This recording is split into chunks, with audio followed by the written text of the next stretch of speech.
Welcome into another week of SportsZone. Happy March, everybody. You've survived the sports wasteland that is February. We have a great show for you today. We're talking college basketball conference tournaments. We'll take a look back at the NHL trade deadline, and spring training has finally started.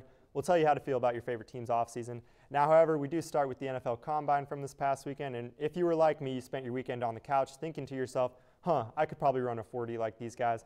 Well, I took that a little bit to the extreme and decided to go ahead and train for the Combine myself. Let's take a look back at that.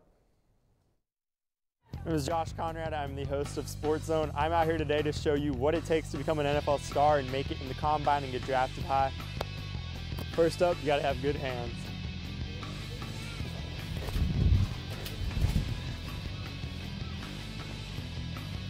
No, my face. Hey, my face, man. You got to have good catching skills. And you got to have superior leg strength. All right, well, that's enough workout for today. Time to head over to the field and see how the training helps my results in the Combine. Joey, pack the bag, man. All right, well, it is that time. I'm here at the Combine field, ready to show off my 40 time, see how high I'll get in the NFL draft. Ah.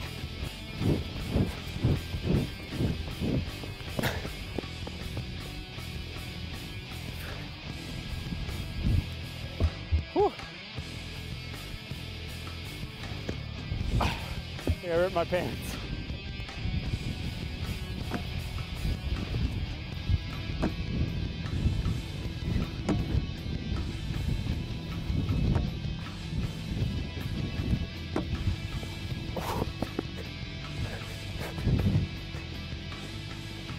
Oh my God, I caught it.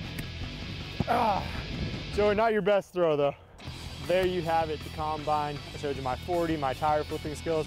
As I showed you, it's so easy, a student television host can do it. Well, as you guys can see, it was pretty easy to go out there. I'm not wearing the same suit I wore yesterday. Don't worry, guys. I'm just surprised you actually made it out to Lucas Oil. Well, it was a tough commute. I had to make sure I didn't wear the same suit on there that I did today, or else I knew I'd be berated. So I left that suit at Lucas Oil. Thank you, though. The Combine did actually happen this weekend, and it's way harder than anything that looks like.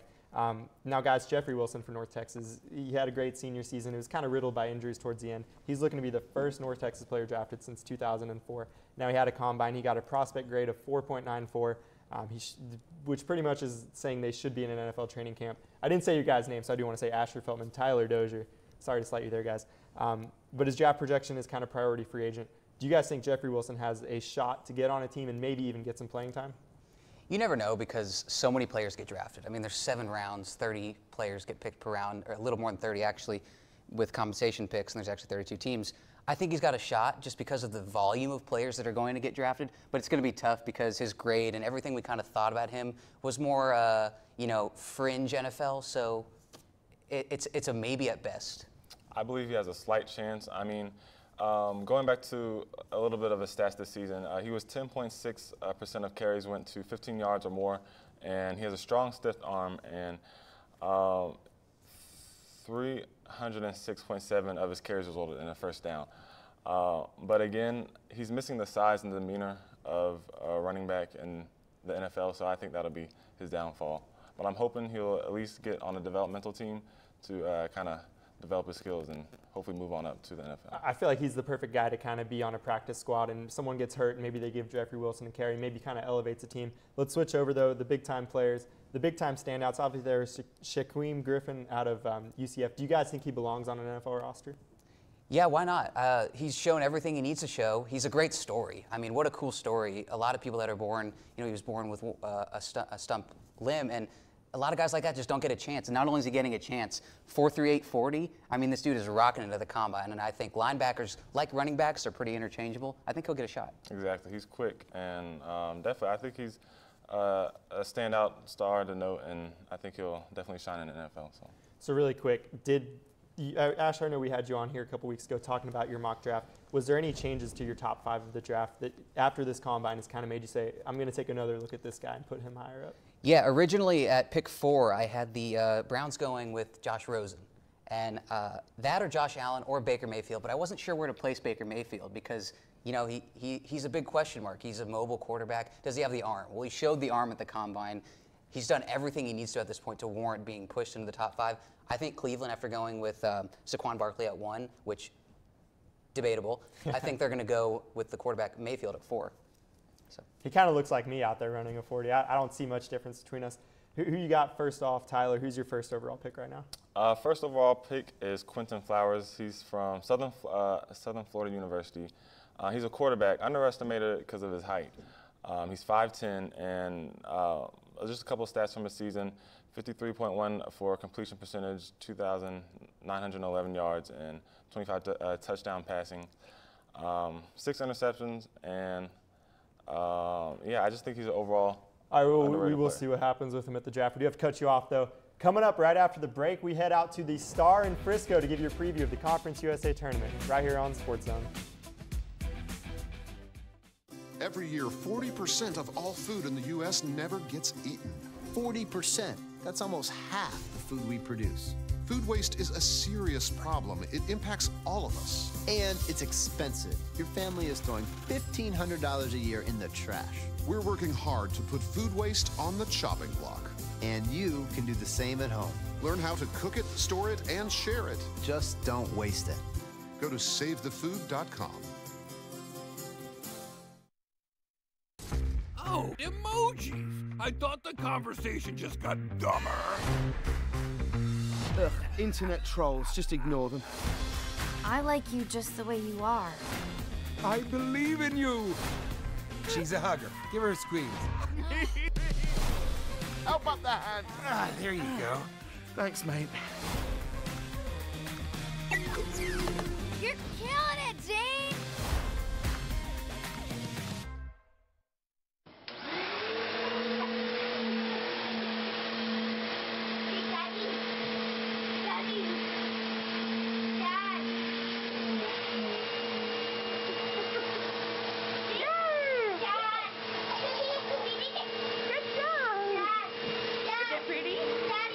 How's your hair? Is it pretty?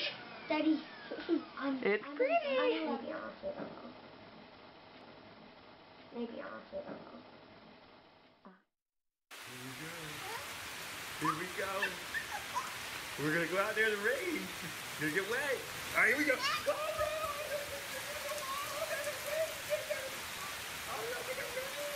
okay, quick.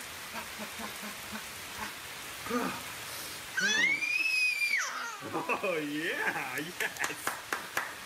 So much fun. Mwah. So wet.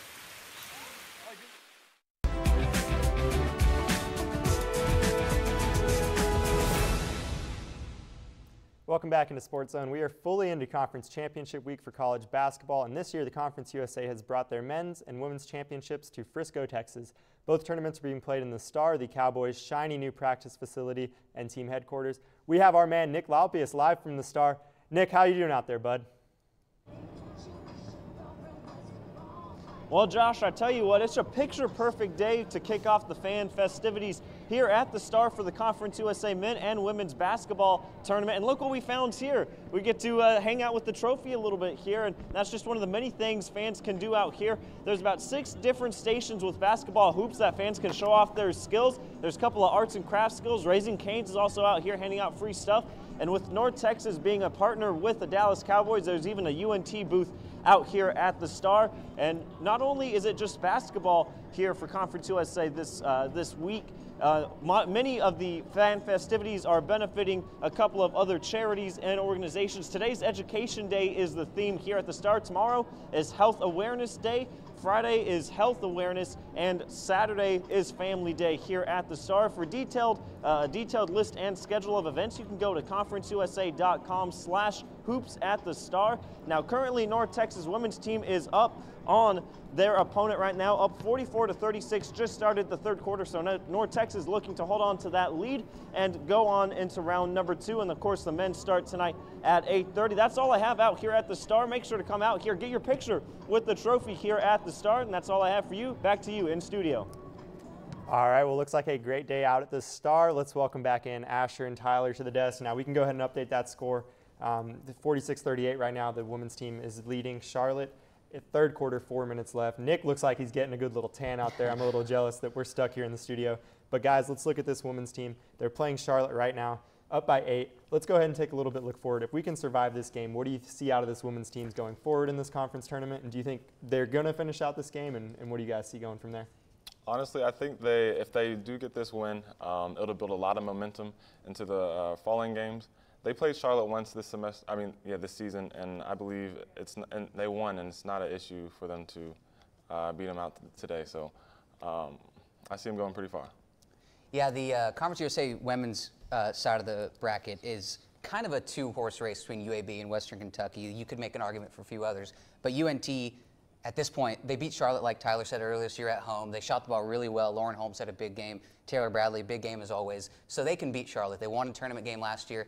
The big test for them, obviously, after getting past today, is going to see if they can win a second-round game. And so you said it's kind of a 2-team race with the top 2 teams. We are slated to play Louisiana Tech if we are to survive today. Is that a winnable matchup for the Mean Green? Absolutely. I think avoiding the UAB Western Kentucky, the men did this as well, avoiding a Middle Tennessee. If they were to get to the second round, I think it's a big bonus if they can get there. I believe if they keep feeding TB, they'll definitely stand a chance because she's the number one leading scorer right now. So, and she was also recognized for Conference USA Player of the Year twice this season. So that's definitely their key player, go-to player. Okay, well, we'll see what happens. Obviously, the game is still going on. Some people might be watching it on their laptop here at the desk right now. I'm not going to reveal who. Let's go ahead and look at the men's team. They're playing Louisiana Tech tonight at 8:30 on Facebook. I don't know if you guys know what Facebook is, but they're playing tonight 8:30 on Facebook. 7 seed versus the 10 seed La Tech. They've lost to La Tech 66-65 earlier in this year. This is a game that can go any way. How do you see this game going tonight? I think it'll be definitely a challenge. They're seated number 7 in the conference, and they've had a kind of a rocky season. So I believe it'll be a challenge, but they're definitely there to fight. So, and it's the Conference USA tournament, so they're not going to give up. If the women's bracket is a 1-horse race, the men's bracket might be, a 2-horse race, the men's bracket might be a 1-horse race. Middle Tennessee is that good. They have arguably the 3 best players in the entire conference. But I think this matchup today with the men is absolutely winnable, and I think it's one that they can win. They had a slew of 1-point games this year, but they've been struggling lately. They've lost a couple in a row to end the season here. They're very streaky. They went 5 wins in a row before losing 3 in a row. If they shoot, they can win. If DJ Draper is hitting threes, Rose Smart hitting threes, and Ryan Woolridge has another big game, it's winnable, but getting past the second round will be a big accomplishment. So are you guys a fan of having the conference tournament out at the Star, keeping it kind of in the Metroplex, having the 2 courts, they have the carpet, the curtain right in the middle, where they say it's soundproof, but I feel like you're going to have to hear a whistle. You guys a fan of the format? I definitely am. I mean, it's close to home, so you'll definitely have a lot of people coming to support. And the format, I don't think it'll be that much of an issue because there's facilities that are built like that with multiple courts that they grow up playing with, and they're kind of already used to with different games going on at the same time. So I think it'll be okay. Yeah, it's a big thing for the program because if UNT wants to develop in the DFW area like other schools around there like SMU, TCO, UT, then they're going to need to boost their profile. And then basically hosting the Conference USA tournament is huge for them. And on top of that, it's obviously a beautiful Jerry Jones facility. Yeah, it's super shiny out there. The screen's ginormous. It's a lot of fun to be to. A lot of fun conference tournaments this weekend. We have the ACC, the Big 12, of course, a lot of bubble teams on the Big 12. We'll see what happens in those tournaments. But coming up next on SportsZone, we bring in our resident hockey guy, Joey Catalano. We're going to do a little painting with Joey right here on SportsZone. Bye-bye. Hi. Hoping for a crisp breeze to help keep you alert. Oh, he took a sip of water too. That'll probably help. You were probably gonna turn down the radio too, so you could focus, right? Probably okay isn't okay. Right? If you see a warning sign, stop and call a cab, a car, or a friend. I think the water line is what really drove it home. I blew on him. So there you are, shuffling through a stack of resumes and you come to mine. This is it, first impression, my way in. But can my resume show you how I truly stand out? Like that I was studying, going to night school while working 2 jobs just to help my parents pay for groceries. Or being the first one to always step up. No, that's something you just can't put on paper. Look beyond the resume and discover new ways to develop great talent that is dedicated, hardworking, and determined like me.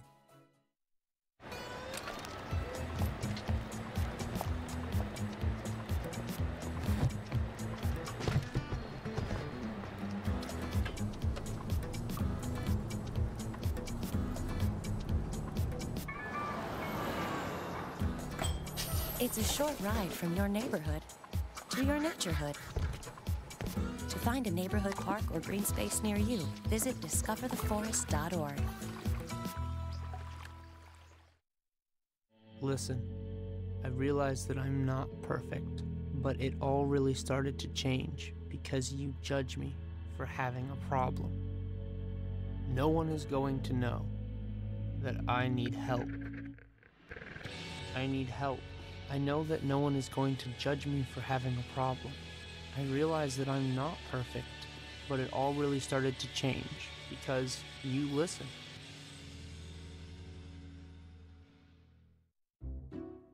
I'll never forget the day our landlord called and said, "Read your lease. No pets allowed." My owner tells him my dog ate the lease, but that didn't work. And now I'm stuck in a shelter. But this pit bull is ready for a new crib. I'm loving, loyal, and play well with others. So don't be intimidated by all my muscles, because the biggest one I have is my heart.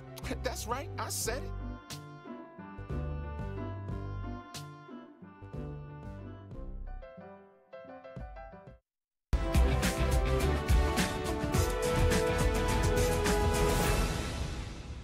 Welcome back into SportsZone. We welcome in our resident hockey guy, Joey Catalano, to the desk. We're doing a new segment called Painting with Joey. We're going to ask you NHL-related questions. You're going to paint us a picture to kind of describe the question, whatever the answer to the question is. We'll start first. The Stars are fourth in the Central right now with 80 points. Paint us a picture on the Stars season and kind of explain to us while you're painting it. Well, being a Stars fan the past few years has really made my heart health go up and down. And so, with that being said, this is how I'm going to describe the Stars season right now. I don't know if you got that right there. It's up and down. It's a heartbeat. It's a heartbeat. You're beeping, you have life, and then they go back down, they don't have any life. And we see this a lot, especially these past few games where the Stars come out really good in the first period, they go down in the second period, and then they're playing catch-up constantly until the third period starts, and we see them being resilient. They're able to score in the last few minutes of the game. However, it's not really transitioning to wins in overtime, which they need. They desperately need these points. So the NHL trade deadline has come and gone. The Stars didn't really make any moves at the trade deadline. Some people are asking, is it a smart move? Is it a great move? What do you think about this lack of trade deadline moves by the Stars? All right. Well, this is an emoji I use whenever my mom texts me and asks if I need anything from home. You know, like one of these. Like, you know, did the Stars need to make a move? I would have liked to have seen them do something, you know, to get a scorer like Rick Nash or Derek Brassard. But in the end, the asking price was just way too high. And I think the depth that the Stars have down in Cedar Park with the Texas Stars, as well as the young guys that they have up in their lineup now, Jim Nill just did not want to give up that much. It was too pricey, and he believes that he's got the team to do it. However, with all these injuries that have come about these last few games, it would have been nice to have made something, but you know, no one's really got a crystal ball. So not making any moves at the break. Let's go ahead and see the Stars' biggest threat at this point. They're fourth in the Central. Who is their biggest competition? You can draw a logo. You can draw what describes the city. All right, so hopefully my we should have had a beret for That's you. That's what I'm saying. I hope my painting career lasts longer than my hockey career. I don't know by the looks of this. All right, here we go. This is completely backwards, but it's the St. Louis Blues. The St. Louis Blues are right behind the Stars. They keep jockeying for that third place and first wild card spot, and those two spots in the standings are critical because if you get the third place, you get the third place team from the Pacific Division. However, if you finish in the first wild card spot, you're probably gonna have to play Vegas, who's just playing out of their minds this season, and you really don't want to face a team with everything to prove going into the playoffs. But St. Louis, they got to watch out for them. So you mentioned Vegas. They traded for Thomas Tatar, traded a first, second, and third round pick. Was it a good pick? Yes and no. Yes and no. They do. What that trade basically said was Vegas is here to win now. They gave away a couple they gave away a couple picks, but when you're coming into the league and you're trying to build as an expansion team, and you have a season like like Vegas is having now, you want that cup now. You want fans to come to your game from every season on and say, hey, wow, we have a winner here. And that's what they got with Thomas Tatar in terms of immediate success, but they did give away some draft picks, so we'll see how that plays out for them later on. All right, so we're going to break it down. Winners, losers at the trade deadline. Let's start with the biggest loser at the trade deadline. Draw us what the biggest loser looks like this year. All right. Well, this is another, wow. This is going to look like the NFL logo, but. So the NFL lost. No, it's not the. No, so we got the New York Rangers. It's kind of like it's like a Ranger shield. I don't know. Like a Batman. The Batman, the New York Batman. So basically what happened is the Rangers sent out a memo to their fans basically saying that they are trading away some good players, and they didn't want the fans to be mad about it. So when the management has to send out a memo basically telling fans, hey, please still come to our games, we still like our team, but we're rebuilding, it shows that they had to lose a lot during the course of the trade deadline, and they're just having a real down year. So New York is definitely a loser, and then in terms of the trade deadline, but the winner was definitely Vegas, going back to what we were talking about before. All right. Well, we will see. Do you think the Stars, or is this a team that's set for playoff success? How do you see the Stars doing in the playoffs? This is my last drawing. This better be your best drawing, too, if it's the last one.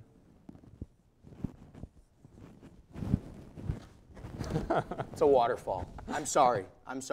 It's a waterfall. It's a waterfall. It's a waterfall. It is what it is. I see the Stars getting in the playoffs. They're going to do really good, but then they're going to just go down. I don't see this team as a deep playoff team. Right now, Ben Bishop's hurt. Radek Fox is out. Martin Hansel is hurt. So when you have these key role players out of your lineup, that doesn't really bode well for a deep playoff run. Well, we'll see what happens to the Stars. As the hockey season comes to a close, though, baseball season is starting up. We will tell you the full off-season recap for the MLB coming up next on SportsZone. It's fine that other people like you. It's more important that you like yourself. And I'm comfortable with every part of me. Meals on Wheels coming to my door as someone who's housebound assures me that I'm not forgotten. They care that I'm okay. My name is Asha Ida Bell. America, let's do lunch. Drop off a hot meal and say hello. Volunteer by donating your lunch break at americaletsdolunch.org. Patriotism. It inspires passionate debate. It's worn like a badge of honor with good reason, because it means love and devotion for one's country. But what really makes up this country of ours? It's the people. To love America is to love all Americans. This year, patriotism shouldn't just be about pride of country. It should be about love. Love beyond age, sexuality, disability, race, religion, and other labels. Because love has no labels. I'm a retired school psychologist, and helping people was my thing. After my stroke, when Meals on Wheels started, I was on the other end of the stick, so to speak. And I appreciated it very much, the attention that was given. My name is Julius Gaines, creative writer, poet, photographer. America, let's do lunch. Drop off a hot meal and say hello. Volunteer by donating your lunch break at americaletsdolunch.org. I understand. I know it's not your typical resume. Okay, well. But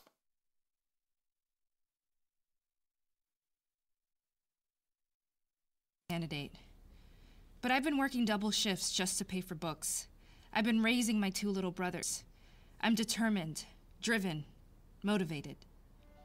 Isn't that what you're looking for? Look beyond the resume and discover new ways to develop great talent at gradsoflife.org. So there you are, shuffling through a stack of resumes, and you come to mine. This is it, first impression, my way in. But can my resume show you how I truly stand out?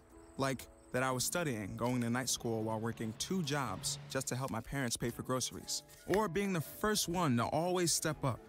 No, that's something you just can't put on paper. Look beyond the resume and discover new ways to develop great talent that is dedicated, hardworking, and determined like me.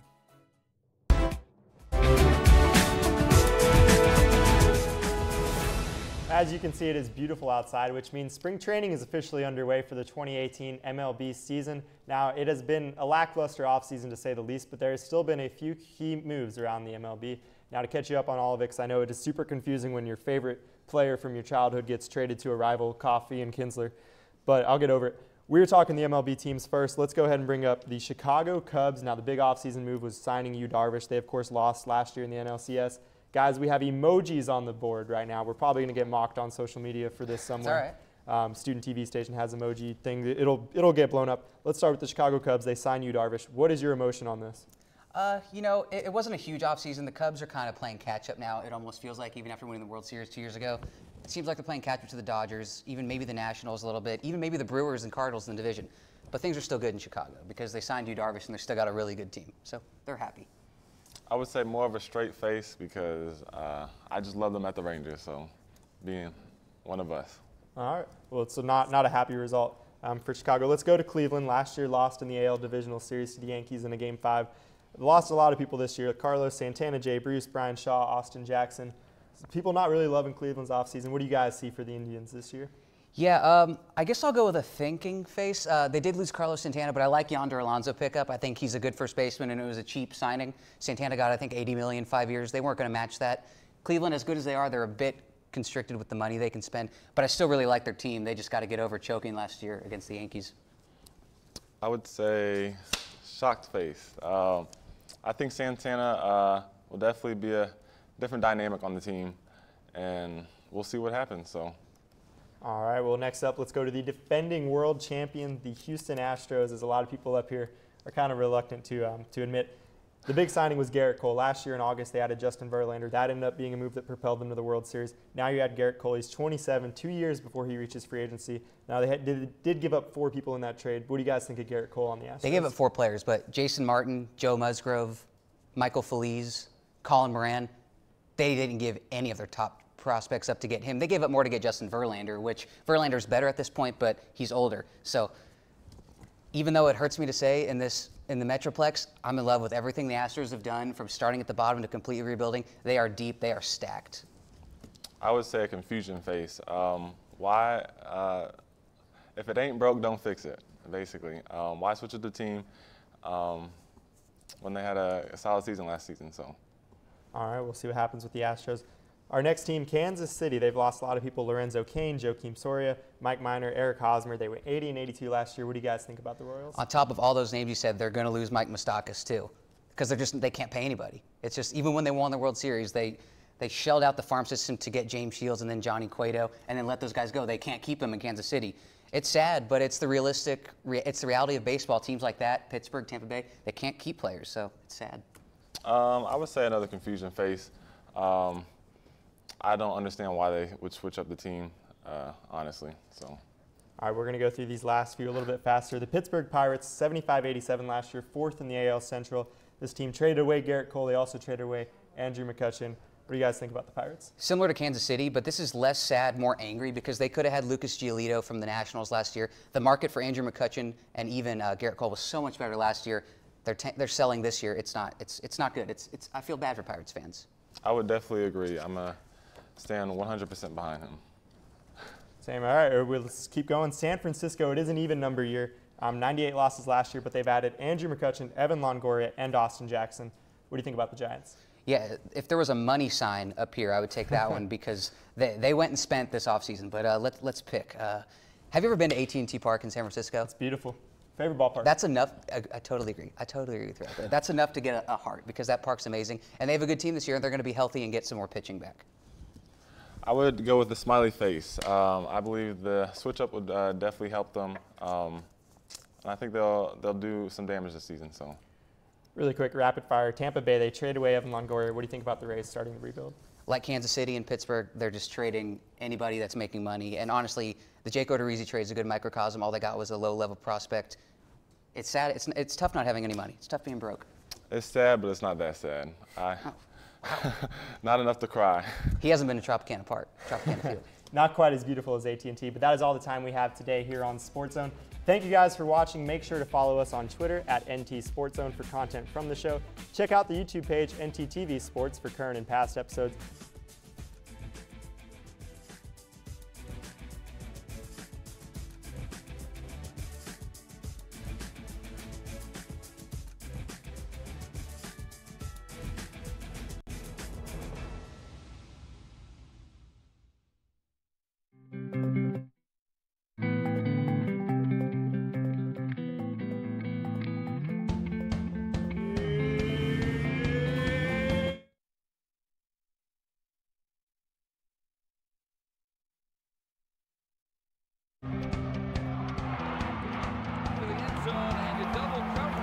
touchdown in the back of the end zone.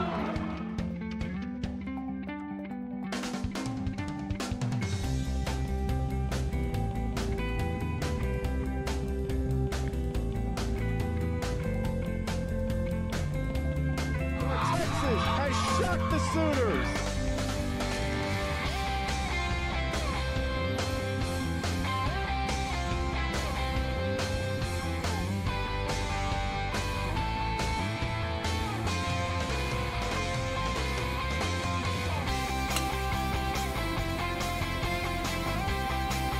The 3-2 pitch is poked over the third baseman's head, and Kelly Scotty diving to her right makes a wonderful catch. The 1-0 pitch, that one's a shot into left field. There it goes. See ya. Possession, the ball is sent over the goalkeeper, and it's a goal. And the Mean Green secure the 2015 Conference USA Championship.